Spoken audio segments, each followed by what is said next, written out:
na utan da omo ne Nambe unge we omo edi Navi Americana khawe ho Lonnie Vigil. I was born here in the village in 1949, and I was born in my grandfather's house, which is just across the arroyo from here. One day I intend to build my home there. I come from a pottery family here in the village, and I went to school here in the day school until about the 4th grade or so, and the school was run here by the Bureau of Indian Affairs, and it was like one classroom. Then they moved us to Nambe Elementary because about that time period, which was probably the late 50s, early 60s, they were beginning to close down some of the day schools and began to take Pueblo children into the public school systems. So I applied for a scholarship through the All Indian Pueblo Council. In 70 or 71, I started at Eastern New Mexico University, and I got a degree in business administration there. After that, I went to work with the Bureau of Indian Affairs. Essentially what I did was we helped people to get loans to build houses or improve houses, open new businesses, and just do general financial counseling for people in the 8 northern pueblos. And I did that for about, I guess 6 or 7 years. And then I moved to Washington, D.C., doing that job on a regional level. And after being there a year and a half, I realized that I was no longer interested in doing this. I didn't like living where I was living. I missed my family. I missed the Pueblo life, everything. And I thought, how can I do this? In retrospect, I realized that it was the clay mother, the spirit herself, that was calling me to do her work.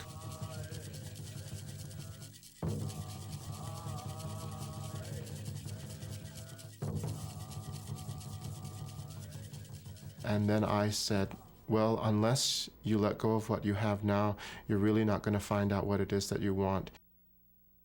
So I went to my office the following morning, wrote my resignation, and I was back here in 2 weeks after that, not knowing what I was going to do and not knowing what my family was going to think. And they were disappointed, of course, you know. They thought that I had wasted time and education, and what was I going to do with myself? In that process, I was also spending time taking hikes in the arroyos. There were some spots where I thought, what was clay? So I gathered some of it, and there was an irrigation ditch running close by, so I wet it, to mix the clay, and I kind of formed it and made pinch pots. And I did this for several months. I wasn't certain that this is what I was supposed to be doing. It was sort of like, in a way, to detoxify myself of everything that I had done and learned and get back to a basic understanding of who I was. One day I finally decided I'm going to go ahead and gather some clay, and I'm also going to gather some shunya, which is what is added to the clay to make it workable. And I knew where the shunya was because we played there as children, and the place is Shunya Khondi. So I knew where that was. And the clay, I wasn't really certain, but in conversations with my mother and my older aunts, they kind of told me where the clay was. And so I said, I'm just going to do it. Knowing that it was appropriate to make an offering before I took the clay, I made the offering in a prayer, and I just asked for guidance. I said, I'm stepping into the dark here. I don't know where the edge is, but if this is what I'm supposed to be doing, make it so clear to me that I have no doubts in my mind.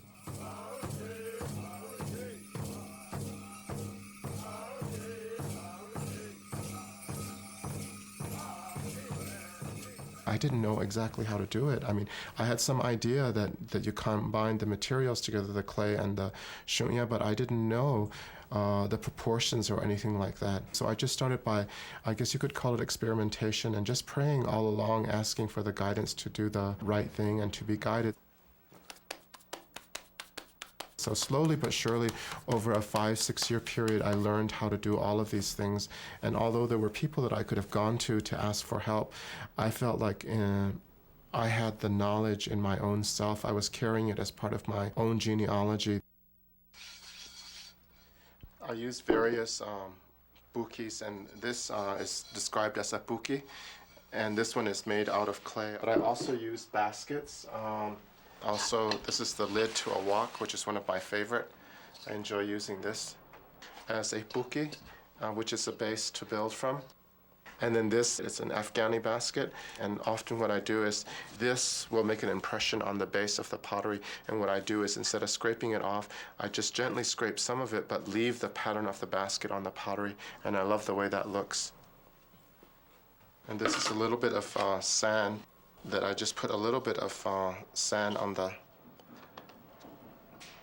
before I set it into this dish, because it'll help it come free from the dish as it dries. And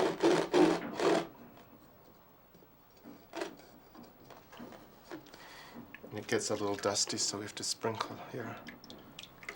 The clay is so rich in itself that unlike some of the other mica clays, we have to add a little bit of sand to our clay. In the raw state, it's rather coarse and has a lot of larger pebbles in it and weeds. So we have to go through 2 screening processes to get it this fine. It's almost powder-like. Oh, and when I mix the clay, I do it right here on the kitchen floor. I just put a canvas there and combine the clay and this same. And then I add the water, and it smells like freshly plastered mud walls in my house. And I love that smell, or like it's just rained. So I can smell it now that I sprinkled this here. My great-grandmother was probably the most prolific potter in the village, probably in the late 1890s to the 1940s or so. And she passed away in 49, the same year I was born. So I feel that gift of pottery making came through her. There are some pieces of her work at the Laboratory of Anthropology at Museum of Indian Arts and Culture. And I eventually saw some of her pieces, but it was only after I had started working with the clay. And I'm really glad that I did that, because the pieces came from me intuitively, instead of going to the museum and say, this is the shape from my village or my family, and just following that form.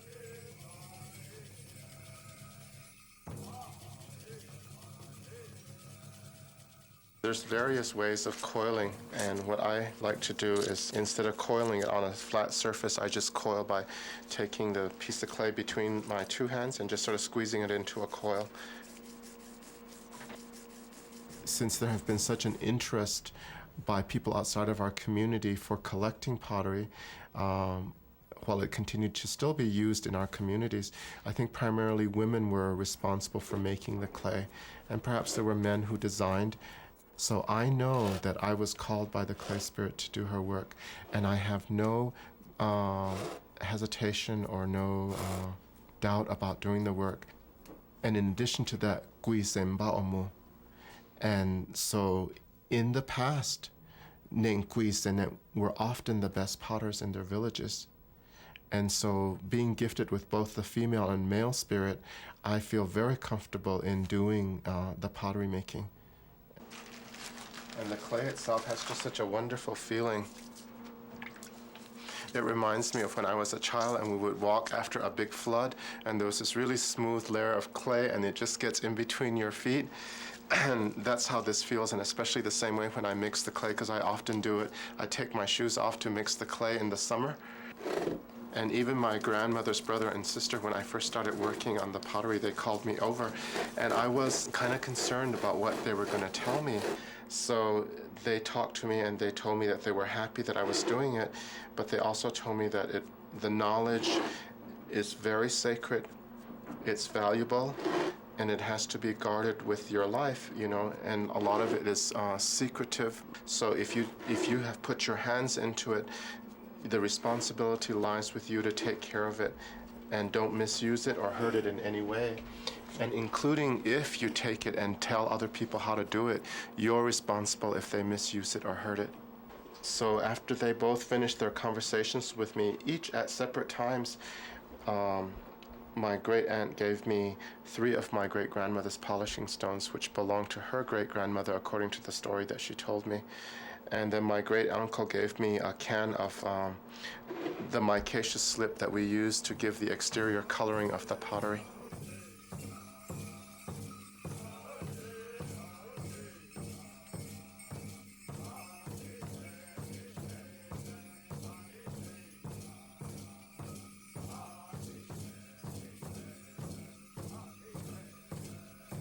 Yeah, I finished coiling the piece, so what I'm going to do now is to blend the coils together. I think I've learned the sacredness of the earth, the sacredness of the clay, the sacredness of actually just doing this work itself, a sense of community, and not only your own community, but people that you know from other villages or friends from who live maybe in different parts of the world or the country. And some of the tools that I'm using are even made from plastic, which typically would have been made out of gourds. But you know, we're a living culture, so we're incorporating things that are in our life to help our life, make it simpler.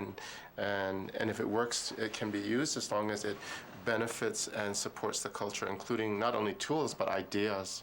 Those are very important things.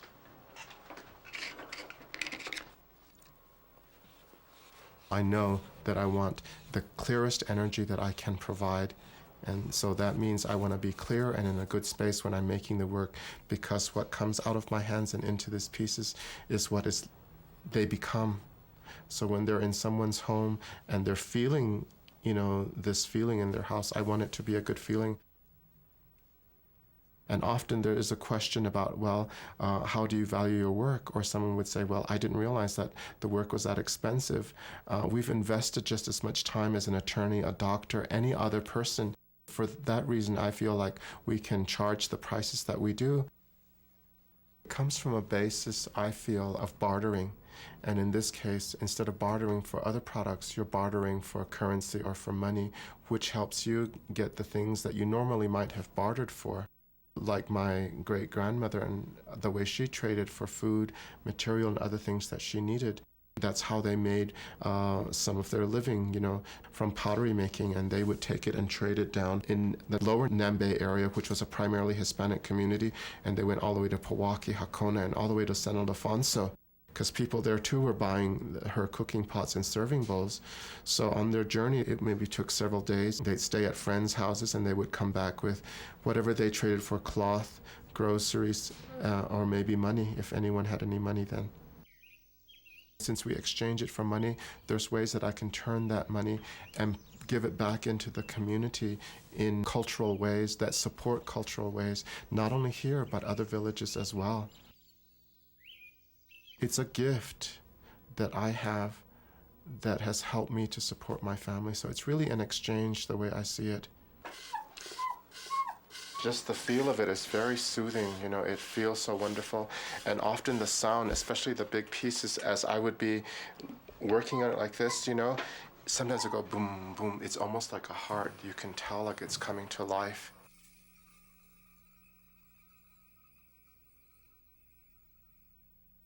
I've had people who have come and sat in front of a piece, and this one woman just stood there and she just started crying and crying and crying.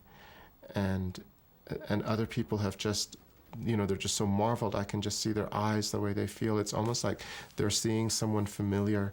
And I've had friends call me and say, you know, Lonnie, we never believed that your pots speak. You know, we've heard you say that they do, but we had our grandson over who's like 6 or 7 years old, and he walked in and straight to your pot and he put his ear on it and he asked us if we could hear it talking.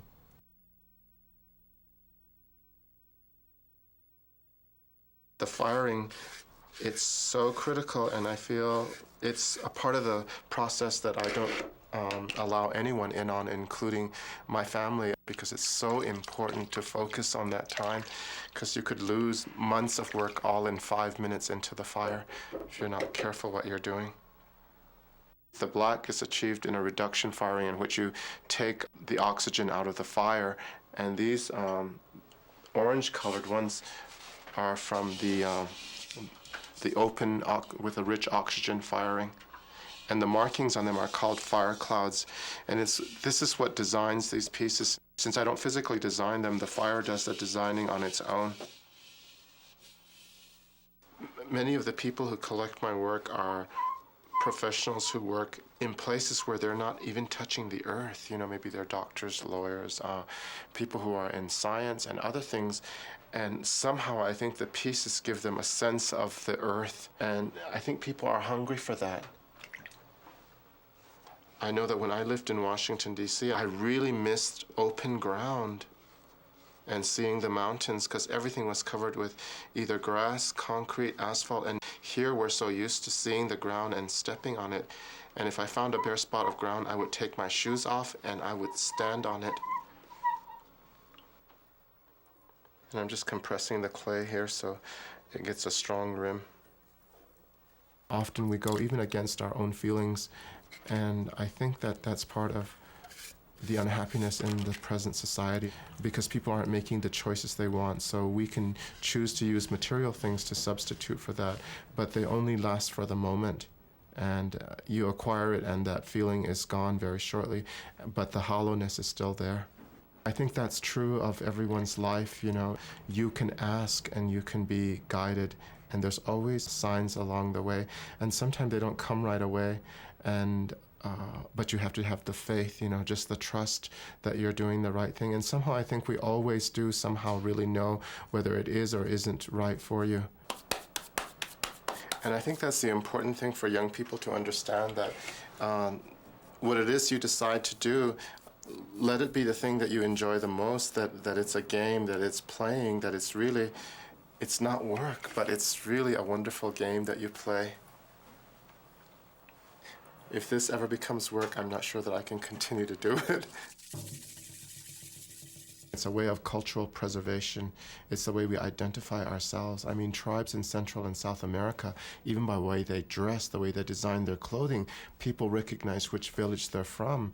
So I think in this time of globalization, it's important that we maintain our identity, and this is part of it, because I think for us right now, arts is a very strong part of the ability for us to preserve our culture. And so as an aspect of this identity in each pueblo having a particular design and style, I think it's important if we can honor that. We come from a very acculturated village through interracial marriage and also just the choice. And I think we were hit hard by the Spaniards, who came in and destroyed a lot and made it very difficult for people to survive here. And then, of course, with such a small community, in the 50s, with the beginning of the, well, I call it cultural genocide by the government, they shipped many families away to other communities like Los Angeles, Dallas, different places to attempt to acculturate the population. But some people came back and others stayed there, and maybe some of their children or grandchildren have returned.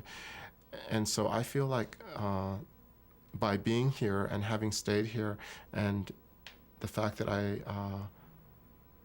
recognized the gift and worked with it, I feel like I am leaving some kind of a legacy for my community and for members of my family to see it and know about it. I was at the Getty Museum, and I saw a piece from Mesopotamia that was like 5,000 years old, and it's incredible. You can still see the stone polishing on it, and there's pieces of clay that were applied onto it. It was like a bread bowl for making bread, a large big dough bowl like this. And so I thought, gosh, the pieces I make are going to be around here 5,000 years from now. Even if they're shards or they're whole pieces, they're going to still be around, and the feeling is still going to be there. It's wonderful to know that you can make that kind of an impact in the world, not only if someone owns the piece and how it makes them happy and how it makes them feel. There's a possibility that in 5,000 years it may still be around, and people from that time can look at it and wonder and feel about it.